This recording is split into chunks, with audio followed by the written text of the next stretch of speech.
Good morning all of you.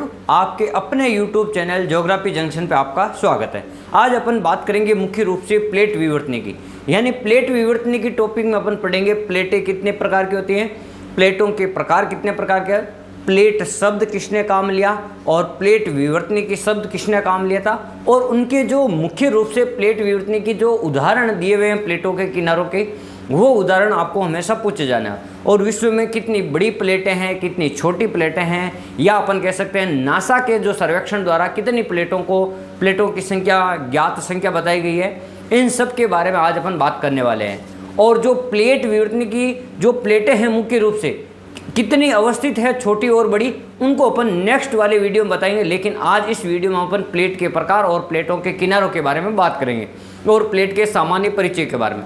प्लेटें क्या होती है? जो ये पृथ्वी का जो धरातल है, स्थल भाग है या जो जल भाग है, इनको अपन ने प्लेट के रूप में कुछ जैसे महासागरीय प्लेट हो गई जहाँ पे महासागरीय जल भाग स्थित है, और कुछ स्थल भाग है जैसे उत्तरी अमेरिका है तो अपन ने उत्तरी अमेरिकन प्लेट नाम दे दिया गया भूगोलवेत्ताओं द्वारा। तो ये कई प्रकार की प्लेटें हैं। अब अपन बात करते हैं प्लेट विवर्तनी की। देखो, प्लेट विवर्तनी की जो सिद्धांत है, जो अपन कह सकते हैं जो पृथ्वी को जानने का जो सबसे अच्छा स्रोत है, जो सिद्धांत है प्लेटों के बारे में, वो प्लेट विवर्तनी की सिद्धांत है। वो आकृति जो स्थल आकृतियों को जानने के स्रोतों के बारे में, तो सबसे अच्छा जो सिद्धांत है वो प्लेट विवर्तनी का सिद्धांत है भू आकृतियों का। भू आकृति विज्ञान का सर्वमान्य सिद्धांत है। यानी जब भी अपन स्थल आकृतियों के बारे में, भू आकृति विज्ञान के बारे में बात करेंगे तो अपन उनमें प्लेट विवर्तनी के सिद्धांत को आधार मानकर उनमें बात करते हैं, पहली बात। दूसरी बात है, प्लेट विवर्तनी की जो सिद्धांत है ना, ये 1962 में आया था और ये दिया था आपके मॉर्गन व हैरी हेस ने।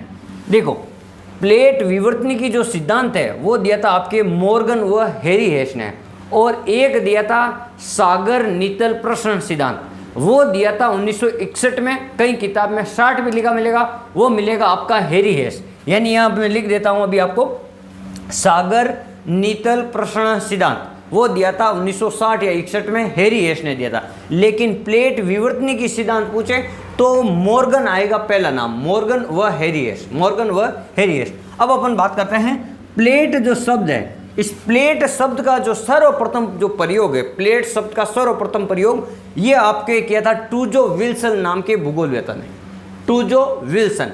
और इसका प्रयोग कब किया था? 1965 में किया गया। यानी प्लेट शब्द का जो सर्वप्रथम जो प्रयोग है 1965 में टूजो विल्सन ने किया था। अब अपन बात करेंगे प्लेट विवर्तनी की। देखो, प्लेट विवर्तनी की शब्द का जो सर्वप्रथम जो प्रयोग है वो कब किया था? वो मॉर्गन ने किया था, और 1968 में, यानी 3 साल बाद में उन्होंने प्लेट के साथ में विवर्तनी के शब्द को जोड़ा था। देखो, प्लेट शब्द का प्रयोग 65 में टूजो विल्सन ने किया था, और प्लेट विवर्तनी के शब्द का प्रयोग है वो आपके मॉर्गन ने किया था और 68 में किया था। तो ये भी आपको ध्यान रखना, 1968। अब देखो, नासा का एक जो सर्वेक्षण अभियान था, नासा ने जो प्लेटों के बारे में अध्ययन के लिए 1984 में नासा के अनुसार, नासा सर्वेक्षण के अनुसार लगभग 100 बड़ी प्लेटें बताई गई। 100 बड़ी प्लेटें बताई गई नासा के अनुसार। नासा ने एक सर्वेक्षण किया, उनमें जो बड़ी प्लेटों की संख्या है वो 100 बताई थी 1984 में। लेकिन अब तक 7 बड़ी प्लेटें और 20 छोटी प्लेटों की संख्या ज्ञात की जा चुकी है। यानी अब तक अपने को कितनी प्लेटों के बारे में जानकारी प्राप्त हुई है? 7 बड़ी प्लेटों के रूप में और 20 छोटी प्लेटों के रूप में अब तक अपने जानकारी प्राप्त हुई।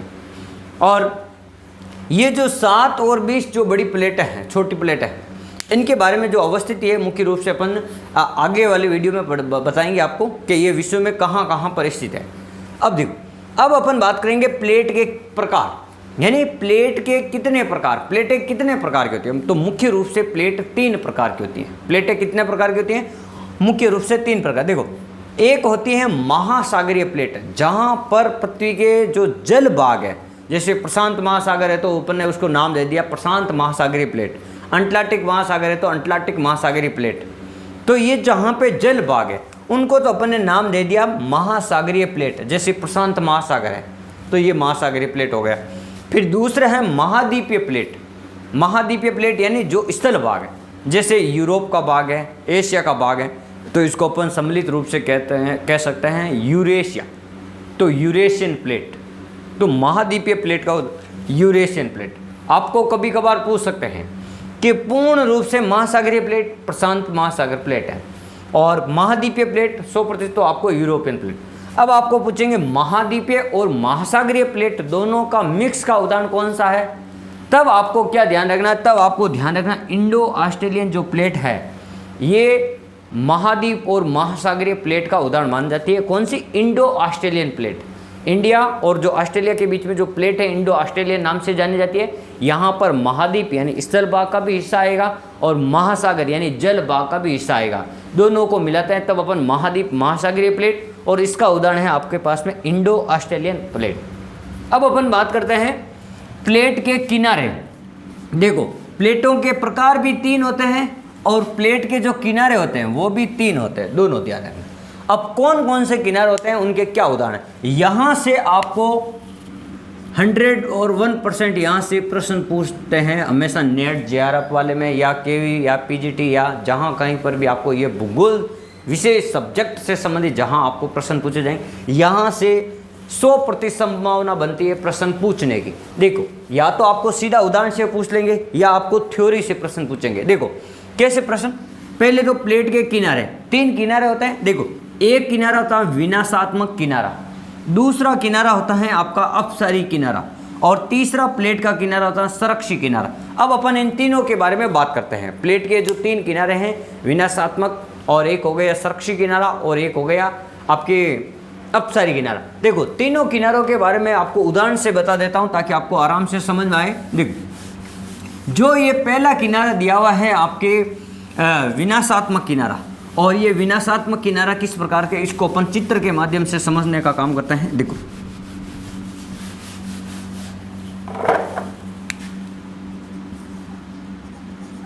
देखो विनाशात्मक या इसे अपन क्या कहते हैं अभिसारी किनारा। जब ये 2 प्लेट है, ये देखो एक प्लेट ये 2 प्लेट, जब दोनों प्लेटें आमने सामने गति करती हो, जब दोनों प्लेटें आमने सामने गति करती हो तो यहाँ पे टकराएगी, यहाँ पे टक्कर होगी।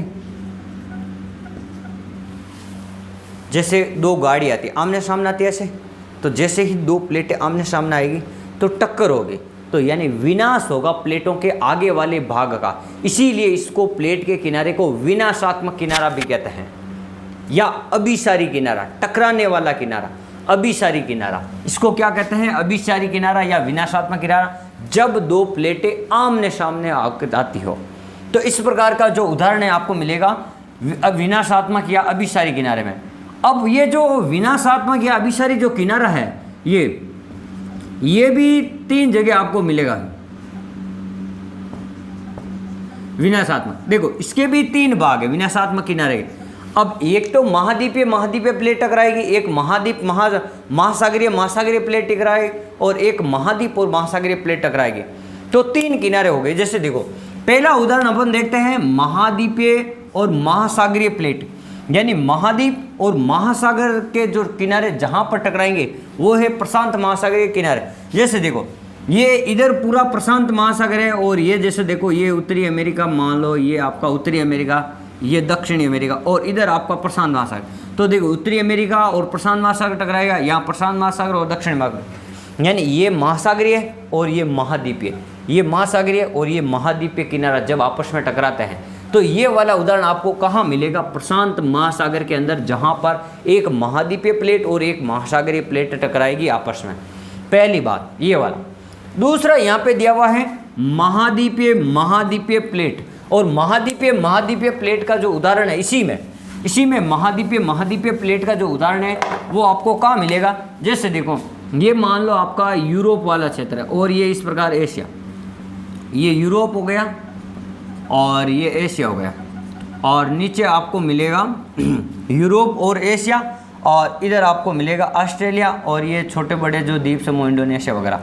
तो ये वाले जो द्वीप हैं, अब आपको यहाँ पे पूछा गया है महाद्वीपीय प्लेट, महाद्वीपीय और महाद्वीपीय प्लेट, तो ये यूरेशियन प्लेट ये वाली, और इधर वाली जो प्लेट है आपकी इंडो ऑस्ट्रेलियन प्लेट, ये दोनों प्लेट जब आपस में टकराएगी तो ये महाद्वीपीय प्लेट का उदाहरण माना जाएगा।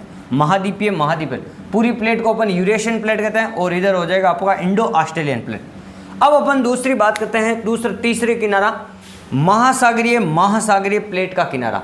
ये महासागरीय प्लेट का किनारा मुख्य रूप से आपको प्रशांत महासागर के क्षेत्र में देखने को मिलेगा इनका उदाहरण। और प्रशांत महासागर के इनके उदाहरण में जैसे अपन बात करते हैं, जैसे जापान के द्वीप, यानी महासागर की प्लेट आपस में टकराएगी, जापान के द्वीपों का निर्माण हुआ है, यानी जो गर्त दिए हुए हैं, जो प्रशांत महासागर, मेरियाना गर्त है, चैलेंजर गर्त है, वो वाले टोंगा गर्त है, जो भी, तो सभी गर्त, या अपन कह सकते हैं ज्वालामुखी पर्वत, जो प्रशांत महासागर के अंदर जो ज्वालामुखी पर्वत है, वो सभी किसके उदाहरण है? विनाशात्मक या अभिसारी किनारों के उदाहरण। जैसे देखो, आपने देखा होगा महासागरीय, विनाशात्मक या अभिसारी किनारे मुख्य रूप से इनकी 3 स्थितियाँ होती है। एक तो महाद्वीपीय महासागरीय स्थिति, एक महाद्वीपीय स्थिति और एक महासागरीय स्थिति। ये 3 प्रकार की स्थिति होती है जब 2 प्लेटें आपस में टकराती है। तो ये स्थिति होती है जब 2 प्लेटें आपस में टकराएगी। तो देखो, ये वाला जो भाग है, ये पहले इनके बीच में ज़्यादा गैप था, पहले इतना गैप था, फिर ये धीरे धीरे पास में आई और गैप, ये देखो बीच वाला गैप कम हो गया। तो इसका मतलब है प्रशांत महासागर में ये घटना हो रही है, दोनों आपस में टकराने वाली। और तो प्रतिवर्ष प्रशांत महासागर धीरे धीरे क्या हो रहा? सिकुड़ रहा। क्यों? जो प्लेटें हैं वो आपस में एक दूसरे के पास में आ रही। ये 2 प्लेटों के बीच में इतना गैप है, धीरे धीरे पास में आ जाएगी, तो ये प्रतिवर्ष क्या हो रहा? सिकुड़ रहा है। तो ये आपको पूछा जाएगा प्रतिवर्ष कौन सा महासागर सिकुड़ रहा है, तो वो है आपका प्रशांत महासागर। और क्यों सिकुड़ रहा है? क्योंकि वहाँ पर जो प्लेटें हैं, अभिसारी किनारे, प्लेट के अभिसारी किनारे, जो दोनों एक दूसरे के पास में आते हैं, आमने सामने आते हैं, धीरे धीरे बीच वाला भाग धीरे धीरे सिकुड़ रहा है। तो ये सिकुड़ने का उदाहरण मैंने आपको बता दिया प्रशांत महासागर का। अब अपन बात करते हैं अपसारी किनारा या संरचनात्मक किनारा, अपसारी या संरचनात्मक किनारा। और ये घटना कहाँ होती है? आपके अटलांटिक महासागर में होती है। जैसे देखो, ये किस प्रकार से होती है, ये देखो, ये कोई एक प्लेट है और ये भी कोई एक प्लेट है, ये दोनों विपरीत दिशा में खिसकती है। ये 1 नंबर स्थिति हो गई, धीरे धीरे ये इतनी खिसक गई और इनके बीच में गैप हो गया इतना, ये 2 नंबर स्थिति हो गई। और ये स्थिति कहाँ की है? अटलांटिक महासागर। और अटलांटिक महासागर क्या करता है? फैलता है। देखो, जब 2 प्लेटें एक दूसरे से विपरीत जाती हो, जैसे ये 2 मेरे हाथ हैं, ये दोनों प्लेटें ये एक दूसरे से विपरीत जा रही है, तो बीच में जो गैप है वो धीरे धीरे बढ़ता जाता है, यानी अपसरण हो रहा धीरे धीरे, प्रसार हो रहा धीरे धीरे, फैलाव हो रहा धीरे धीरे दोनों प्लेटों के मध्य। तो ये जो उदाहरण माना जाता है, ये अटलांटिक महासागर में इस प्रकार की घटना होती है। ये 2 प्लेटें ए और बी, ये दोनों विपरीत खिसकती है, पहले इतना गैप रहता है, फिर देखो इतना सारा गैप आ जाता है, क्योंकि ये प्रतिवर्ष धीरे धीरे दूर खिसकने का काम करती है। जैसे ही दूर खिसकेगी तो यहाँ पे जो समुद्र के अंदर का जो भाग है, प्लेटों के नीचे का जो लावा है, जो पृथ्वी के अंदर का जो लावा या जो मैग्मा है, वो लावे के रूप में बाहर आएगा या अन्य पदार्थों के रूप में बाहर आएगा और यहाँ पर कुछ नवीन संरचना का निर्माण करेगा। क्या करेगा? नवीन स्थलाकृतियों का निर्माण करेगा, नवीन स्थलाकृतियों का क्या करेगा? निर्माण करेगा। इसीलिए अपसारी प्लेट को रचनात्मक या संरचनात्मक किनारा भी कहते हैं। अपसारी किनारे को रचनात्मक या रचना करना मतलब नवीन चीज बना देना, संरचना करने का मतलब ही वही है। तो नवीन स्थलाकृतियों का निर्माण यहाँ पर होता। इसीलिए अटलांटिक महासागर में जो मध्य अटलांटिक कटकीय पेटी है वो यहीं पर इस आकार में फैली हुई है और सबसे लंबी महाद्वीपीय कटकीय पेटी मानी जाती है ये वाली अटलांटिक महासागर ऐसा आकार में, क्योंकि ये फैलने का काम करेगा। जैसे ही 2 प्लेटें हटेगी, दबाव ऊपर से हटेगा, तो नीचे का जो नवीन जो मैग्मा है, लावा है, वो बाहर आएगा और नवीन प्रतिक्रिया के रूप में समुद्र के पानी के अंदर ही कई छोटी छोटी कटकनुमा संरचना बना देगा, नवीन स्थलाकृतियों का निर्माण हो जाएगा। तो इसी को अपन क्या कहते हैं? अपसारी या संरचनात्मक किनारा। और अटलांटिक महासागर में ये घटना होती है, इस कारण अटलांटिक महासागर क्या हो रहा है? धीरे धीरे फैल रहा। फिर अपन बात करते हैं तीसरा, संरक्षी किनारा। अब संरक्षी किनारा क्या होता? यानी जब 2 प्लेटें, जैसे अब अपन बात करते हैं संरक्षी किनारे की, यानी जब 2 प्लेटें एक दूसरे के पास से समानांतर खिसक जाती हो, ये एक प्लेट है और ये बी प्लेट है, या तो ये इस प्रकार से चली जाएगी ए और ये बी, या ये इस प्रकार से ऊपर या इस प्रकार से ये नीचे, ये ए हो जाएगी और ये बी, या तो ये प्लेट देखो, ये वाली प्लेट धीरे धीरे इधर खिसकने का काम कर रही है, ये इधर, यानी जब दो प्लेटें आसपास में से ऐसे गुजर जाएगी, या दो प्लेटें ऊपर नीचे आपस में गुजर जाएगी, एक ऊपर चली जाए एक नीचे, लेकिन यहाँ बीच वाले भाग में थोड़ा सा घर्षण होगा यहाँ पर, और अगर ऊपर नीचे खिसकेगी तो इस वाले भाग में क्या होगा, घर्षण होगा, यानी बिल्कुल कम।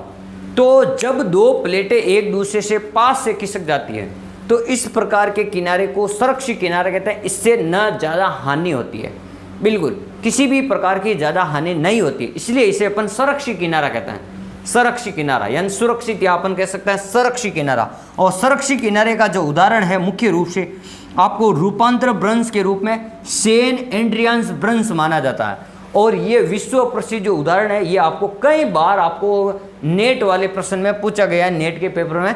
सेंट एंड्रियास भ्रंश किस किनारे का उदाहरण है, संरक्षित किनारे का। या सीधा पूछ सकते हैं संरक्षित किनारे का कौन सा उदाहरण है, तो सेंट एंड्रियास भ्रंश है। ये आपके कहाँ पर है, कैलिफोर्निया में। और कैलिफोर्निया कहाँ पर है, यूएसए में। उत्तरी अमेरिका जो महाद्वीपीय भाग है वहाँ पर आपको कैलिफोर्निया मिलेगा। जैसे देखो, ये मान लो ये आपका अलास्का वाला क्षेत्र होगा, ये इस प्रकार से, ये आप मान लो उत्तरी अमेरिका। तो उत्तरी अमेरिका में ये वाला भाग है ना, ये कैलिफोर्निया है। और कैलिफोर्निया की ठंडी जलधारा भी है। मैंने आपको जलधारा वाले टॉपिक में मैं आपको ठंडी जलधारा के रूप में मैंने आपको बताया था। तो इस प्रकार से ये हो गए मुख्य रूप से प्लेट के तीन किनारे, विनाशात्मक जिसको अपन अभिसारी कहते हैं, और अपसारी जिसको अपन रचनात्मक या संरचनात्मक किनारा कहते हैं, और संरक्षित किनारा जिसको अपन रूपांतरण भ्रंश के रूप में भी अपन जानते हैं। तो आज हमने पढ़ा था प्लेट के बारे में। प्लेट मुख्य रूप से कितनी होती है, नासा सर्वेक्षण के अनुसार कितनी प्लेटें हैं, और प्लेटों के किनारे कितने हैं, और प्लेटों के प्रकार कितने हैं, और उनके क्या क्या उदाहरण हो सकते हैं। आगे वाले वीडियो में अपन बात करेंगे मुख्य रूप से जो छोटी और जो बड़ी प्लेटें हैं उनकी विश्व में क्या स्थिति है। आप हमारे चैनल को इस प्रकार लाइक, शेयर और सब्सक्राइब जरूर करें, और अपनी पढ़ाई को निरंतर जारी रखें। आप ऐसे ही हंसते रहें, मुस्कुराते रहें। धन्यवाद।